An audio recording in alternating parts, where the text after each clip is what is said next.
reading.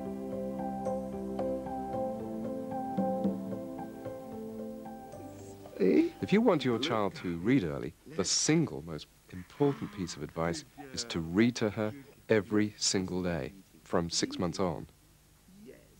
That way, reading becomes associated with the pleasure of being cuddled and of having fun with you. Good girl. Make books for your children, buy books, read books. Have a lot of things that the children can hear you saying the sounds of words. If you were asking them to get their coat, you might say, "Get your coat," and they will hear the sound, the beginning sounds of the words. A great game to introduce letter sounds is alphabet bingo. You make a simple bingo board with letters on it, and then the child puts a counter on the board corresponding to the initial letter on the word that's shown to her. Learning to read, in fact, is almost as easy as learning to speak. If a baby can hear the word daddy and see the word daddy at the same time, his auditory pathways to the brain tell him the sound of the word, and his visual pathways show him the written word for daddy. But young children will be able to see those written words clearly only if the type is big enough for their developing visual pathways. And that's why the Fundamentals kit includes hundreds of cards to teach the elementary words. Use them to label things that your child can see and touch. It's very easy to introduce children to their body parts using whole words.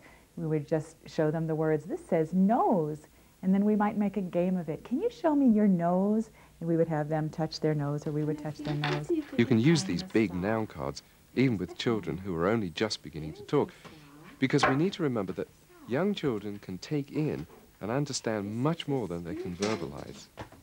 So it's going in, even if it may not yet be coming out. It's the great miraculous power of the child's absorbent mind. In the first 3 years, it's actually an unconscious process that everything is being taken in, soaked in as it would go into a sponge. And so it is much easier then. It's an effortless, unconscious process. And so we know that whatever we give is being taken in, will be stored, and will be able to be called forth later. Then there are verb cards in large letters that let them read and act out basic verbs and adverbs. Now you've got to do it quickly or slowly, depending on which one I give you. Slowly. Roll slowly. Whole word recognition can be used from a very early age, whereas phonics can't. Whole word recognition we used from Michael from 18 months of age, and he responded to that well, and then from the age of about 3 or so, phonics was introduced. So it's a combination of the two that I think is really important. We started using very large words on very large sheets of card to begin with, and they were words from his everyday living environment, such as mummy, daddy, cat, dog, his own name, Michael, sister's name, Magdalene. It's body parts he was very interested in, and colours, just basically things around him that he could identify with. In the early stages, what we did was put labels all around the house. Any familiar objects that were around the television, chair, table, anything that could be labelled got labelled. We just made a game of it, and even now, I mean, Magdalene runs around and pointing to the labels and saying, "Oh, this says sword," and this says chair, and she just loves it. We just make a game of it. It must be fun. If it's not fun, then you're not doing it right. We stress all along the importance of fun, and in reading, motivation is absolutely key. This idea, simple, great idea, it's called the Magic Reading Box, and what it contains are words that he has chosen. That's right. That he has chosen that he wants to read. So, do you want to have a go at these, Alexander? Purple. Good. Orange. Right. London. Bus. Good. Good. London bus. Great!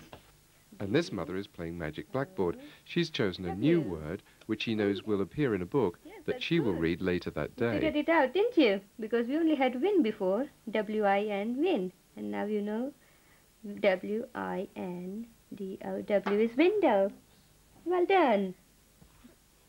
One of the very best and simplest pieces of equipment is a simple blackboard, ideally by the kitchen table.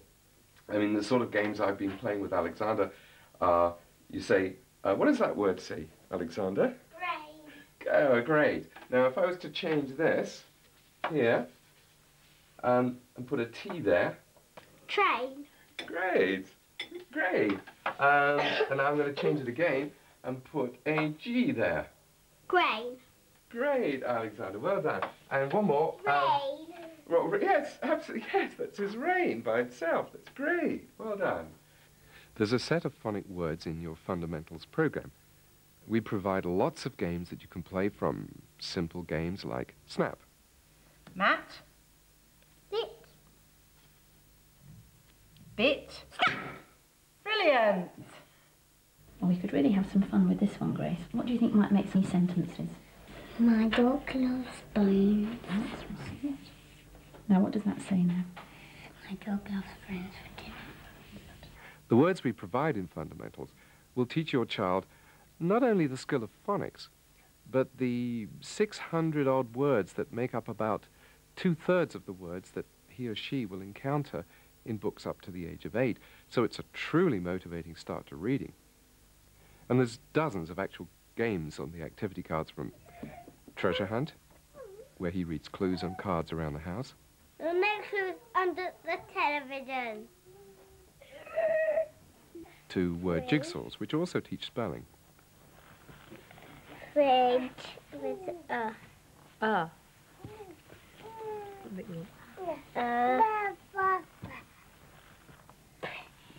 Eater. 1, 2, And a game which adapts 3. an ordinary Ludo or race 4. game board. Here's another one. The child has to read What about this instructions on cards to move forward. Hop like a frog. That's a difficult one. Can you do that? Yes. Oh, that's excellent. I think I'll give you 6 points. You can move on 6 points. 1, 2, 3. And a great game that encourages both then reading we and made- spelling, where you change or Now, add one we're letter looking at a to time. either add or change a letter to make a new word. What could we do? Eh? Yeah? Where would we add the at the end? Okay. That blackboard, I think, has a key role to play.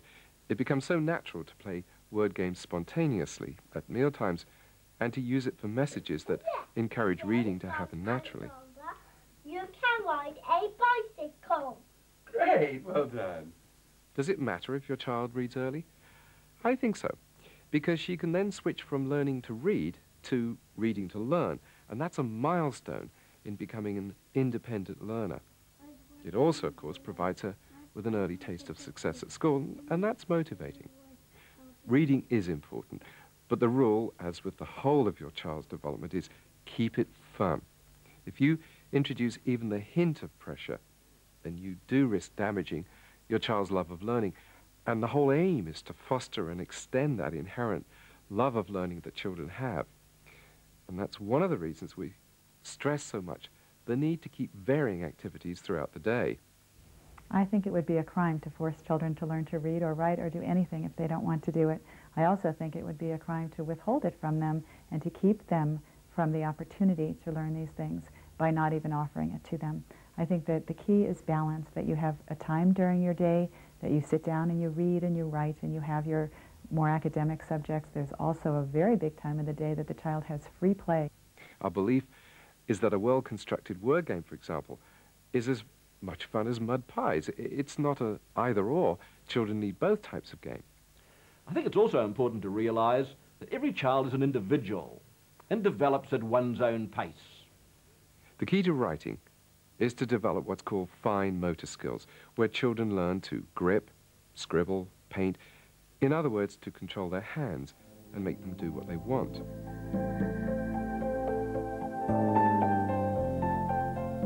Writing, believe it or not, starts with babies having free movement, having totally free mobility, crawling, creeping, going through all of the stages to develop their basic body coordination.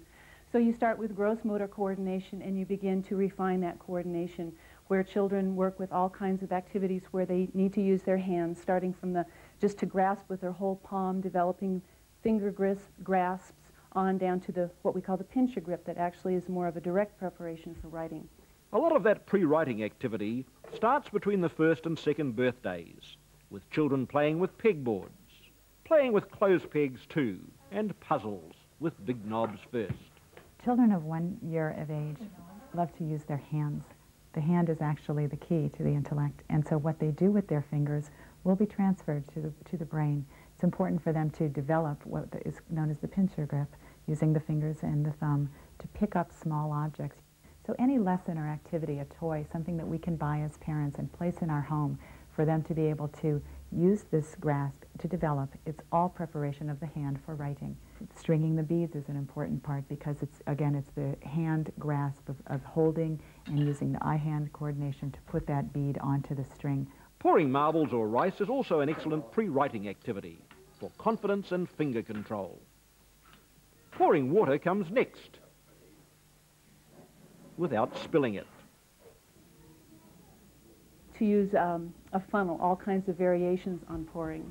And from that stage, you can move on to puzzle maps, things where we have gone, where the child has gone from maybe large handles to very small, very tiny little handles where they move things carefully.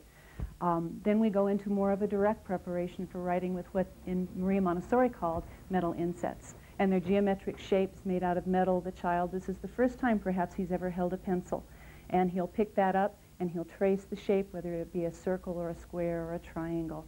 And he gets the sense of the use of that pencil with the control by going against the rim of the inset. At the same time, it's a good idea to provide your child with plenty of experience in tracing textured letters. They can be either sandpapered letters or textured plastic letters, now readily available. So at the same time as he learns the sounds of each letter, he's also learning to feel the shape of it. And his muscle memory is embedding that shape in his brain.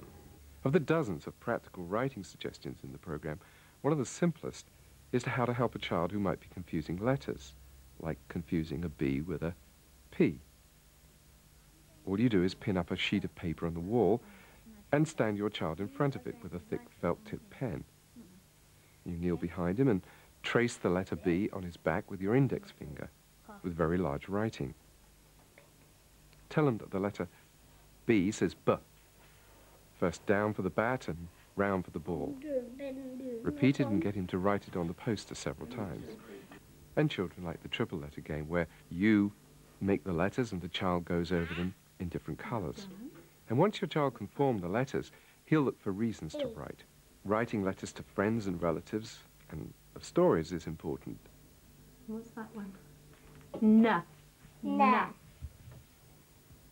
So it must be more than one, mustn't it? So what do you think it could be? And doing simple crosswords, they motivate both writing and, of course, reading. You write it in then? Right, write a F then. No, E, S.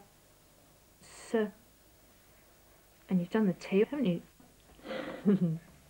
We know that good spellers have the ability to see the word in their mind's eye, so an excellent game is beginnings and endings, where you write out several endings and see how many starter letters you can use to make a real word. Put that upside down.